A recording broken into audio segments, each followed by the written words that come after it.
रसा बिनो बरसन लागे न दरस बिनो बरसन लागे न। कहती है कि जब तक दर्शन नहीं पाते हैं तो ये नैन बरसता है।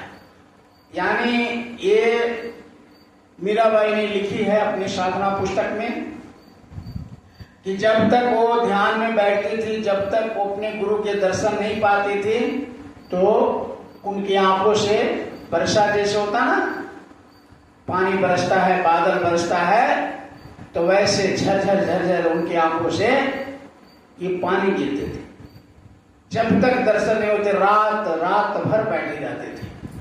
एक टक, जैसे लोग देखते हैं ना टकटकी लगा करके, तो वैसे वो रास्ता देखती थी कि कब दर्शन होगा, कब गुरु का दर्शन होगा।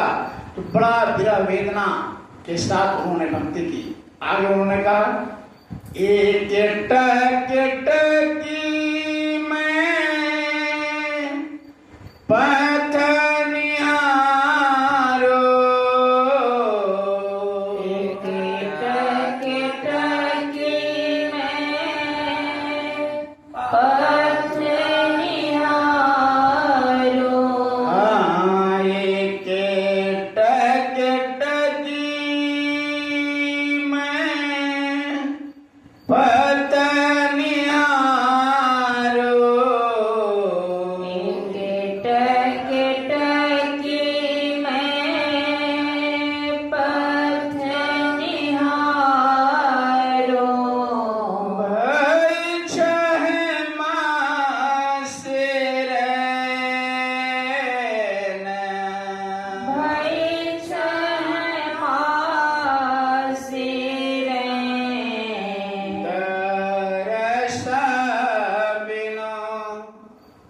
बरसन लागे न। दरस बिनो बरसन लागे न। कहते हैं कि एक टकटकी देखते देखते 6 मास बीत गए। यानी उन्होंने कहा कि लगभग 6 महीने तक ऐसे नाम दान लेकर रोज तड़पते तब जाकर के उनकी कृपा हुई। रोते रहे, यानी 6 महीने तक उनको गुरु का दर्शन नहीं हुआ।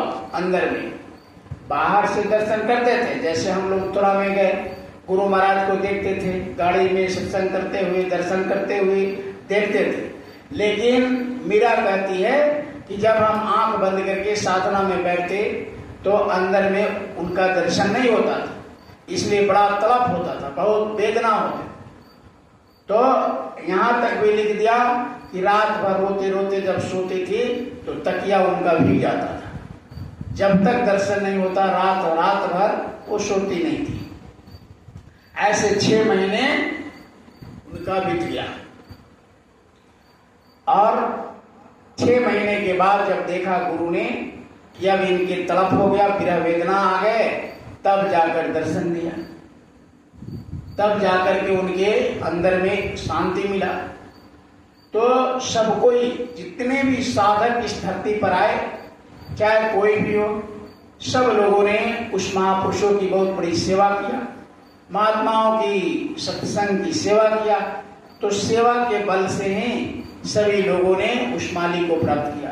बिना सेवा का कोई, क्योंकि सेवा से कर्म करते हैं। अभी आपने वचन में गुरु महाराज के सुना कि सेवा से पाक साफ, यानी शरीर के जितने कुकर्म आपने किया, पता नहीं पूर्व जन्मों में कितने कर्म किए, कितने बुरे कर्म किए, कितना अच्छा कर्म किया, तो सब पूर्व जन्मों के पाप से ये भक्ति करने में दिक्कत होता है। तो वो कैसे कटेगा पूर्व जन्म का पाप? वो सेवा से कटेगा। हम एक दूसरे की सेवा करेंगे, एक दूसरे के आदर करेंगे, एक दूसरे के लाभ पहुंचाएंगे, तब जाकर के यानी ये कटेंगे। तो उसके लिए महापुरुषों ने बहुत तरह का सेवा रखा। झाड़ू लगाना, ये बिछाना, भंडारे का व्यवस्था करना, भंडारे का सेवा, तो तरह तरह का खिलाने का पिलाने का सेवा।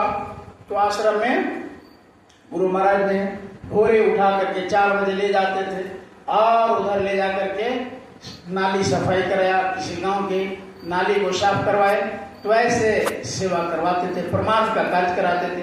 तो परमार्थ करने में, परमार्थ के कार्य करने में करते करते तब जाकर के शरीर शुद्धिकरण होता है, तब जाकर के इसी शरीर से भजन करते हैं तो भजन बनने लगता है।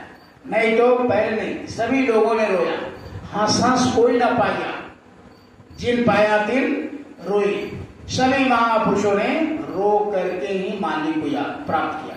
अपने गुरु महाराज को कितना रोए, कहते थे 48 घंटा 36 घंटा एक अवस्था में बैठे रहते थे और उस माली के लिए तड़पते थे, रोते थे कि दर्शन दे दो, दर्शन दे दो। तो इस तरह से कहते थे कि भूख प्यास सब खत्म हो जाते हैं जब साधक